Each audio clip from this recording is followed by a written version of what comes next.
menyelesaikan suatu masalah menggunakan metode simplex. Metode simplex merupakan sebuah metode lanjutan dari metode grafik.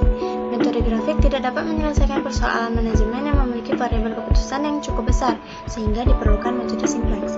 Sebelum kita melanjutkan permasalahannya, kita harus mengetahui alur metode simplex.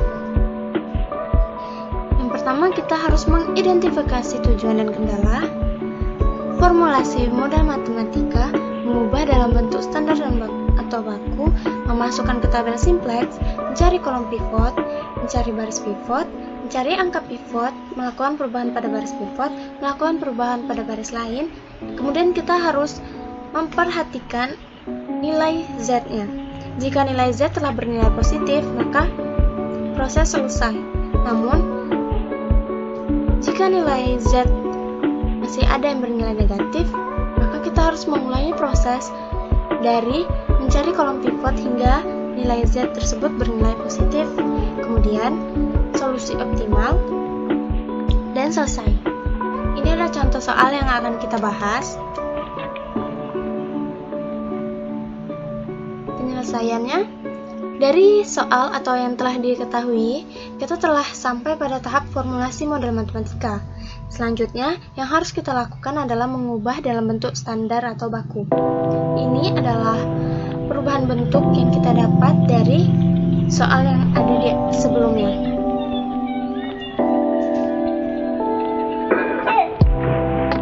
Kemudian, masukkan setiap koefisien variabel dalam tabel simplex. NK adalah nilai kanan. NK itu berada pada sisi kanan suatu persamaan. Bisa dibilang dia adalah hasil dari satu persamaan. Kemudian kita mencari kolom pivot. Kolom pivot itu dapat dilihat dari baris Z. Kita harus melihat nilai terkecil atau angka negatif Z yang terbesar pada suatu tabel. Dan pada tabel yang kita punyai, nilai Z yang terkecil adalah nilai 9 dan berada pada kolom X2, sehingga kolom X2 adalah kolom pivot. Selanjutnya mencari baris pivot. Baris pivot diketahui dari nilai indeks atau rasio yang terkecil. Nilai rasio didapat dari NK per kolom pivot. Dari tabel yang telah kita punya ini, rasio yang terkecil itu berada pada S2, yaitu nilai dengan rasio 1, sehingga baris pivot berada pada S2. Selanjutnya mencari angka pivot. Angka pivot diperoleh dari perpotongan antara kolom pivot dan baris pivot. Jadi, angka pivot yang diperoleh adalah angka 3. Selanjutnya melakukan perubahan pada baris pivot. Karena angka pivot berada pada kolom 2, maka baris S2 kita ubah namanya menjadi X2. Dan nilai-nilai pada baris S2 kita ubah pula dengan cara membagi nilai baris dengan angka pivot. Dan didapat seperti pada tabel ini. Selanjutnya, mengubah seluruh baris lain. Untuk mengubah baris lain, kita bisa menggunakan cara baris baru itu didapat dari baris lama dikurang angka pivot X nilai baru baris pivot. Ini adalah baris Z yang baru. Ini didapat dari hasil pengurangan baris Z yang lama dengan angka pivot X nilai baru baris pivot yang dikalikan dengan negatif 9. Kenapa dikali negatif 9? Karena setiap kolom pivot harus bernilai 0, sehingga kita harus menciptakan nilai 0 itu dengan cara mengalihkan baris pivot dengan negatif 9 agar nilai Z pada kolom X2 itu bernilai 0. Sama dengan cara yang sebelumnya, ini adalah baris S1 yang baru dengan memperhatikan kolom pivot yang harus bernilai 0.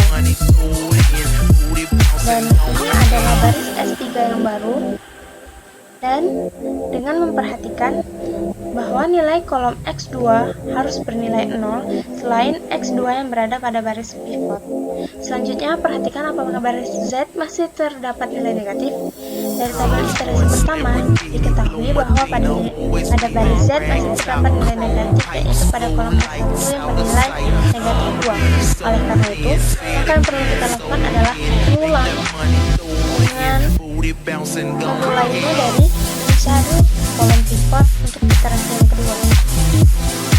Karena diketahui nilai negatif, nilai Z terkecilnya adalah negatif 2 dan berada pada kolom X1, maka kolom X1 adalah kolom pivot. Kemudian mencari baris pivot. Sama seperti sebelumnya, baris pivot didapat dari nilai rasio terkecil.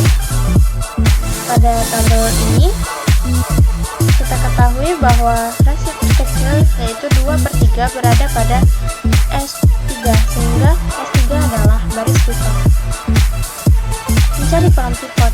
Pada iterasi kedua ini, angka pivot adalah angka 3.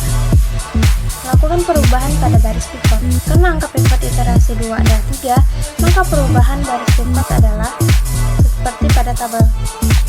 Kemudian, mengubah seluruh baris lain dengan menggunakan cara yang sama seperti sebelumnya dan mengharuskan kolom pivot atau kolom X1 bernilai 0 selain yang berada pada baris pivot. Diperoleh hasil perhitungan sebagai berikut. Dapat dilihat bahwa pada kolom X1 atau kolom pivot, nilai Z itu 0, S1 0, dan X2-nya adalah 0.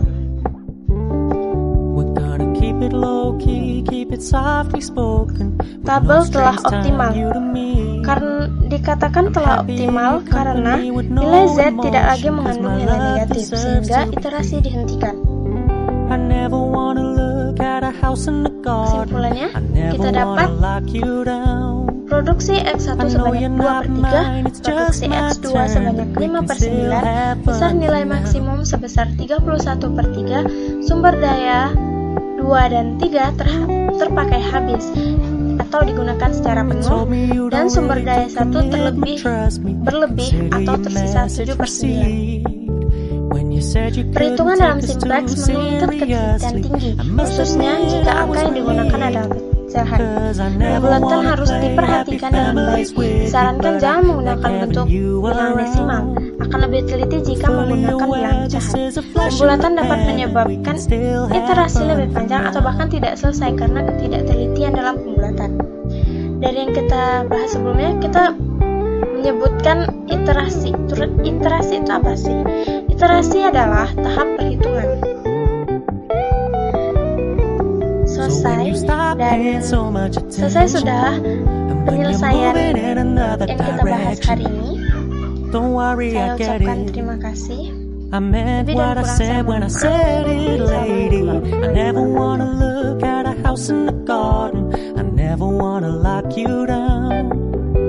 I know you're not mine, it's just my turn.